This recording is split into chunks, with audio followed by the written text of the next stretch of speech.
Moi, j'ai grandi dans une famille catholique pratiquante.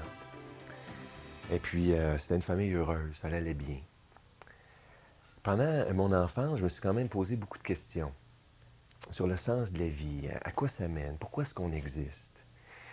Euh, on m'avait donné une Bible en images, et puis j'aimais ça lire le récit de gens qui connaissaient Dieu, qui aimaient Dieu, comme l'histoire de David. Ça me fascinait, même quand j'avais peut-être 7 ans, 8 ans.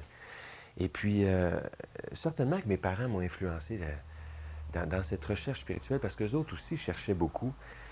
Je me souviens, il avait été aux Indes, il cherchait la vérité.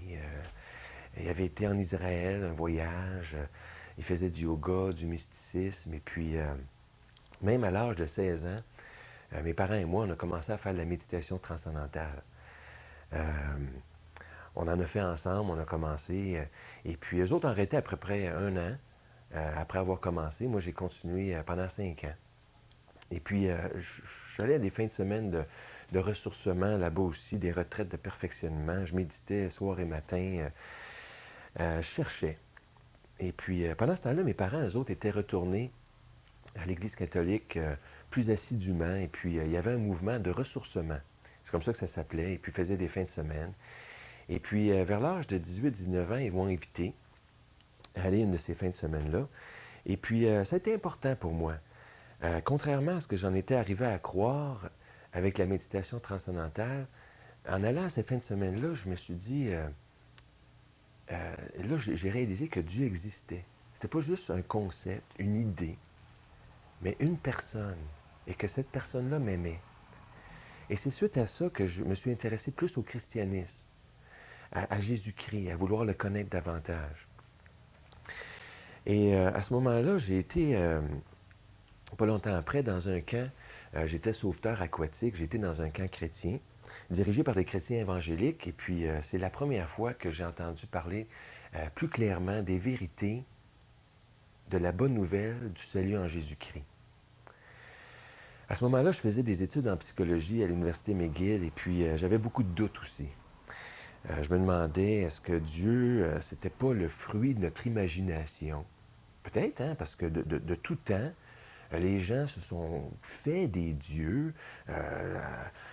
Dans le monde primitif, là, on avait le dieu du tonnerre, on ne comprenait pas c'était quoi, le dieu de la forêt, la déesse de la fécondité, pour expliquer l'inconnu, pour arriver à contrôler ce qu'on n'arrivait pas à contrôler. Puis moi, je me disais, ça se pourrait-tu que les chrétiens aussi se soient inventés Dieu le Père et le Fils Jésus-Christ, son Fils, et puis pour les sécuriser par besoin psychologique. Et je m'interrogeais. Et puis, mais en lisant la Bible, parce que dans le camp, et puis quelques temps auparavant, j'avais commencé à lire la Bible, je me disais, il y a quelque chose de spécial dans la Bible. Je voyais Jésus-Christ, c'est pas normal. Il y avait quelque chose de particulier dans ce personnage-là et qu'il fallait que j'explique. Puis j'avais un peu l'attitude des soldats qu'on nous raconte dans l'Évangile de Jean, où est-ce qu'on dit, les soldats avaient été envoyés pour l'arrêter, puis là, disait, jamais homme n'a parlé comme cet homme. Il y a quelque chose de différent.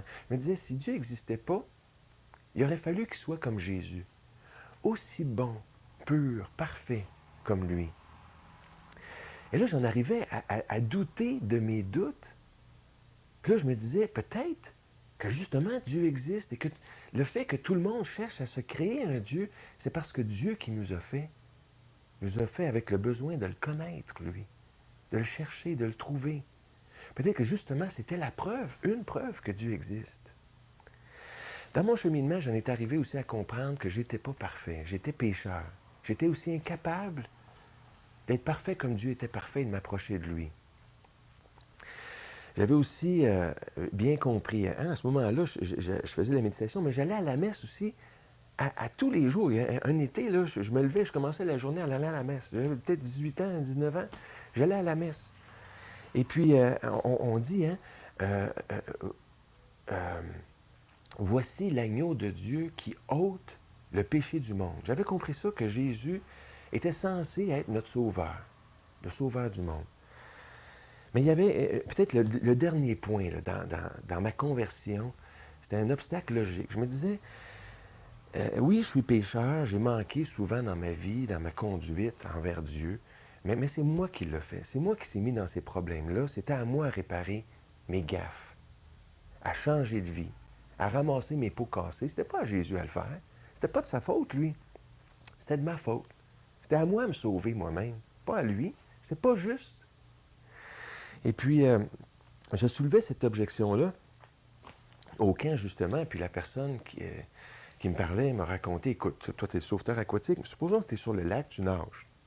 Une crampe t'arrive, ça peut arriver. Là, il arrive quelqu'un en bateau et qui t'envoie la bouée de sauvetage. Est-ce que tu vas lui dire, non, non, non, non, c'est moi qui me suis mis dans ce pétrin-là, c'est à moi à me sauver tout seul. C'est à moi qui me noie de me sauver tout seul.